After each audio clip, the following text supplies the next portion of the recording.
What's up, y'all? It's 2000 and Deuce Nickel. I know, better known as 2025. I know I've been away for a while, but everybody already know, when you got situations, you just gotta get up, get out, and you gotta find closure.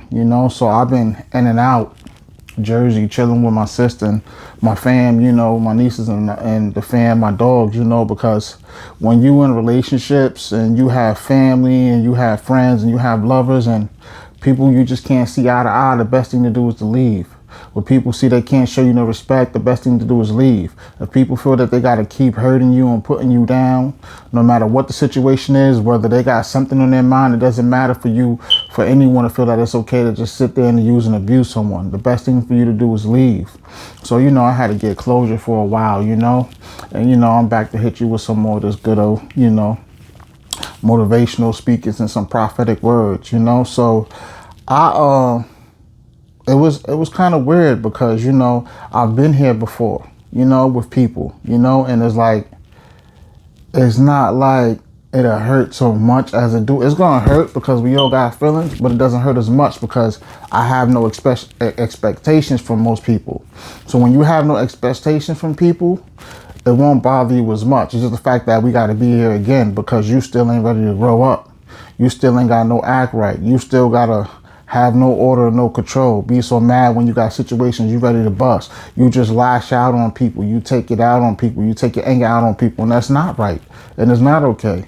Especially when it's someone you love, especially if it's a friend, but even worse when it's family. But we all know we go through it. I know I go through it. I know y'all go through it. We all can relate to this because there's someone in our life who just always choose to have to be a butthole. They just always got to be on some funky ish. They just never can seem to come around and just be happy for what God is blessing with. Even when they got other things going on, we all go through it. So we all got something on our mind in times in our day, in our life.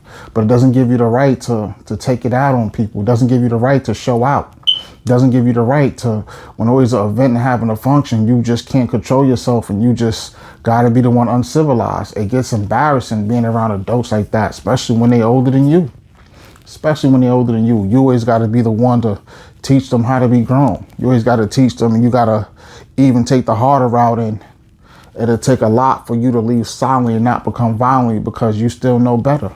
And you ain't trying to tit for tat and go back and forth with people, but sometimes that's how the situation is, and the best thing for you to do is leave and give it up to God because it ain't worth it. You done built yourself up.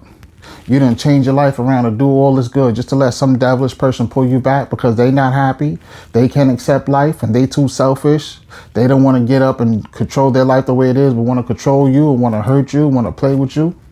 You don't got to accept that from nobody. The greatest thing is to move on. Give it up to God. You'll feel better after that. You know why? Because it takes as much as to swing and hit as it does to swing and miss. And when a person is swinging at you and miss, they got to recalculate their steps and try all over again while you work on bettering yourself, and it pays off. Yes. So always remember that in a lesson learned in life. You can even let the devil knock on the door and open it and let him tear you down, or you can move on with God and keep smiling. It's your choice. You want to frown or you want to keep smiling.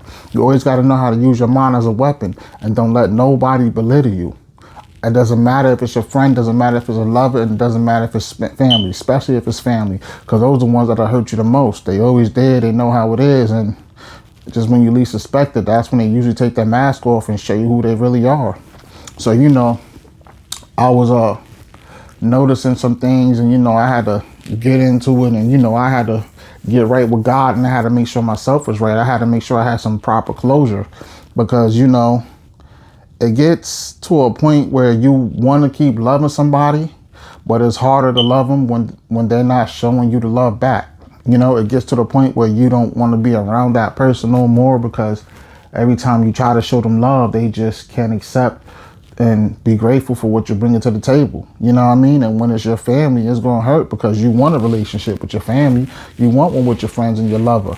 But when they just a mess themselves and they have toxic and their toxic ways with toxic energy and they got low vibrations and they moving with dark spirits with all this ugly and bitter and brokenness, they got broken hearts, broken spirits and broken souls, it's not going to be good in that relationship. It's not. It's not, because you're going to have to keep bumping heads with somebody who ain't trying to get it together, who always got problems and can't make their problems small to a giant.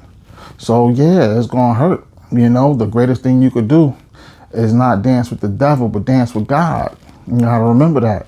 Use your mind as a weapon, y'all. And that's what I had to do and get up out of there, you know? And I feel good because I rejoice. I got right with God. I pray with God. I read the scriptures with God. You know, I talk about it to real ones who understands righteously. Not even about choosing a side. And even though I'm still not wrong, you always want somebody to understand who's righteously, because they would never choose a side. They're going to come to you with the full extent and let you know what it is. And they'll be proud of you handling your responsibility like a man, instead of letting someone beneath you pull you back down on the floor. You work too hard to be giving your energy to somebody who's worthless. It don't make sense. You know what I mean? And then you have them. Some of them, they have no control. When they start drinking, they become different people. They become zombies. They become so demonic and satanic, like the liquor, the booze, it just controls them. They become someone they not. And the truth is, they really take their mask off and show how they really are. They really show how ugly they are. They really start to show you deep down how they feel inside, and they just can't hide it. They gotta let it out. They gotta let it out. And it just comes out with a rage. You know what I mean? It just comes out so awful that it leaves a foul odor. It leaves a dent. It leaves a dent, you know? And you could smell it in the air. You could taste the nastiness in the air. You know what I'm saying? It's that scent that you don't want to be around. It reeks. It's a foul odor, you know, of death. You know what I'm saying? Of corrosion of death. So, you know, whenever you're around people like that, it don't matter how much you love them. They got to love themselves. If they can't love themselves, they not going to ever understand, appreciate, accept, and love you, because they're hurting. They got heavy burdens. They got a dark side in them, and they not getting over and getting through it. Misery loves company. And if you don't accompany them to the floor, they'll feel some type of way. So you got to understand, no matter how much you love them, you got to give them that space to let them do what they got to do and be a better you. Otherwise, you'll be just as messed up with them. You can love them as much as you want to, but try to learn how to love them from a distance. It'll work better for you. You won't let nobody jeopardize or sabotage everything you got good going for yourself, because you're going to continue to put yourself first instead of the person you love who's not loving themselves and have no love and act right and respect for you. Always remember that, y'all. So I want everybody out there to remember, stay on God time and stay off demon time. Stay off demon time and stay on God time. And remember, I got you, you got me, we got each other, and God got us. It's not up for a debate. It's not up for a discussion. Real recognize real, right? Okay, so say it with me from your heart, from your spirit, from your soul. I got you, you got me, we got each other, and God got us. No matter what, when the devil knock on your door, always remember that. It's North Side, God's plan. Up with it. Now let's get in and strengthen the bond daily. Tune into my channel, Northside God's Plan. My other channel, Chef CIE. Leave a up with it in the comment, and don't forget to share this video. Hit me with some likes too, man. Until the next episode, you're ready. Aces, up with it.